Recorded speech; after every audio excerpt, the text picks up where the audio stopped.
So in our last episode, I was lucky enough to go to the Aberdeenshire Vertegrow vertical farm.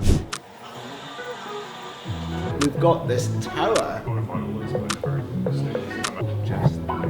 Now back in the kitchen, I've been able to relax and experiment creatively with the fantastic products that we have here. So today we're going to rustle up a beetroot crepe with roasted cauliflower. We've got roasted cashews with a nice bit of sheese, tomato and Rowett pesto, which should be really bold flavours. We've got a silky smooth pea puree. We've got tempura monkfish. We've got the crumb of Stornoway black pudding and beautiful pea shoots with a hint of garlic chives. And a sweet dessert. We have got a dark chocolate and courgette and coconut brownie, a frosting of coconut cream and decadent Thai basil and edible violas. And we're lucky to have all these herbs that Vertegrow supplied us with. Such a wide variety of great things. It's when you actually taste, taste a leaf. It's almost like you know it's going to be basil, but when the flavour profile explodes in your mouth because it's so strong, there you've got an opportunity to. And because it's harvested fresh every day, it's so fresh, even fresher than if you bought it in the shop. Let's get started. So we've got some fresh milk, got some plain flour in here as well. I just like to add a little bit, as well as the egg. Good quality eggs. I'm going to go quite low on the seasoning. But I do have this Stonehaven sea salt, which is really good. Incredible, that's so close by as well. You just get like a slight. Wow. Anyway, I'm just adding a touch.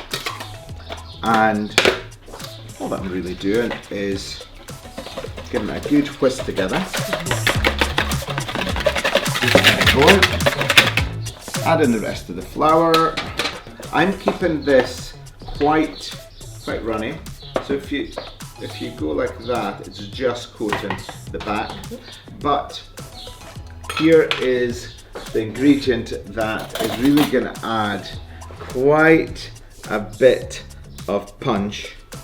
We're going to add some zingy tingy beetroot. Smells incredible. They're just down the coast. I am slightly obsessed with beetroot, and I think whatever you are making, if you believe in the flavour profile, you're in love with it already, so you just want it to just be even better. This is where you have to be really careful if you are wearing white. So I've got the stick blender, and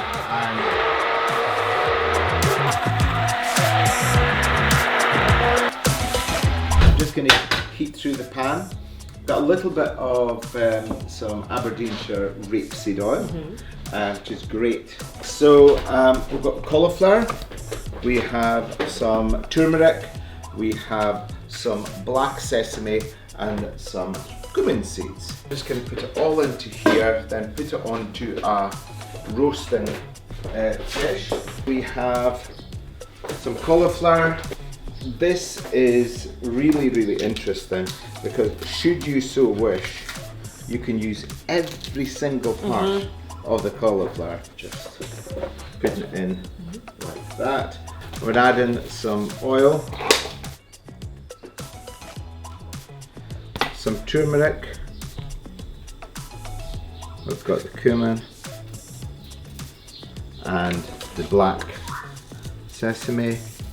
Add a bit of salt, but really kind of get in there and get the flavour into it, and then throw it on there and waste nothing. To maximise the flavour, the natural juices that come out of anything, I can never understand why you wouldn't include that in the dressing, pour it over, get a wee bit upset about that. Anyway, straight into the oven at 200 degrees centigrade for about 25 to 30 minutes. We are going to add a lot of rapeseed oil to the pan. And I'm going to add some of the cashew nuts. We're just going to get nice and toasted. For the pesto, I have some sunblush tomatoes. Just going to add them in. And again, the oil for all the lovely flavors. I have some micro rocket. I have some basil. And I've also got some of this sheese, which I'm just going to grate. Got some cashew nuts, which really add to the flavour. If you just toss them around the pan, you could roast them as well. There is a bit extra oil. I'm going all in, and I'm going to just zap them up. 10 seconds and you have the most beautiful, fresh pesto. Thank you. Delicious. Absolutely delicious, not too salty.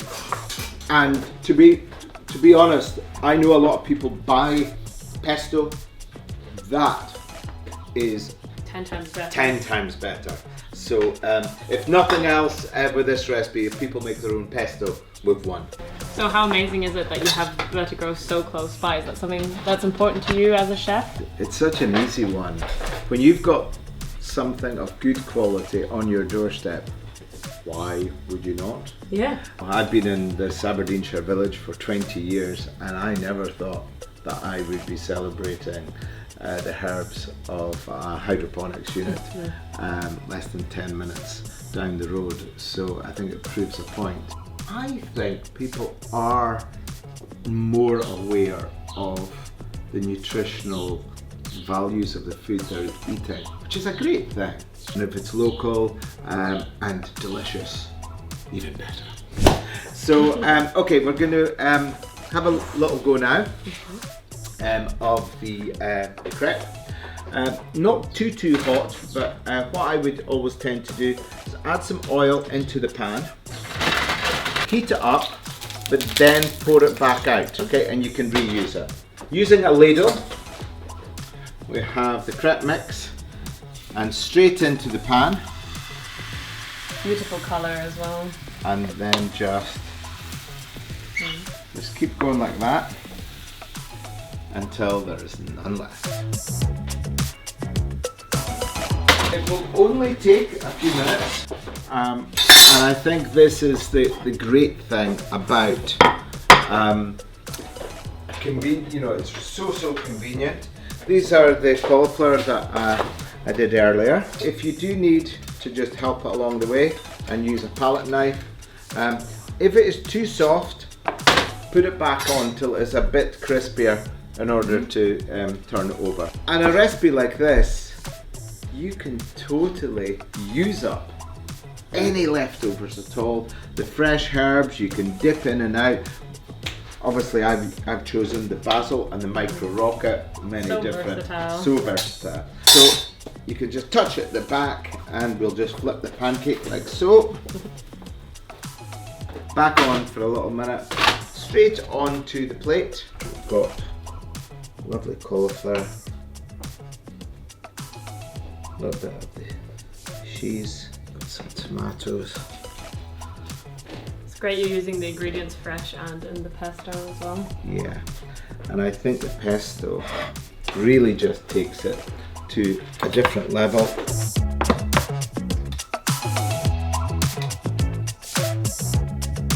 Right at the last minute,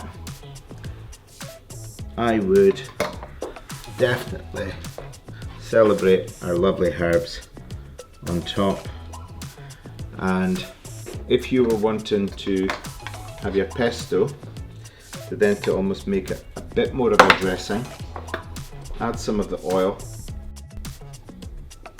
give it a good mix through, and that helps dress the herbs.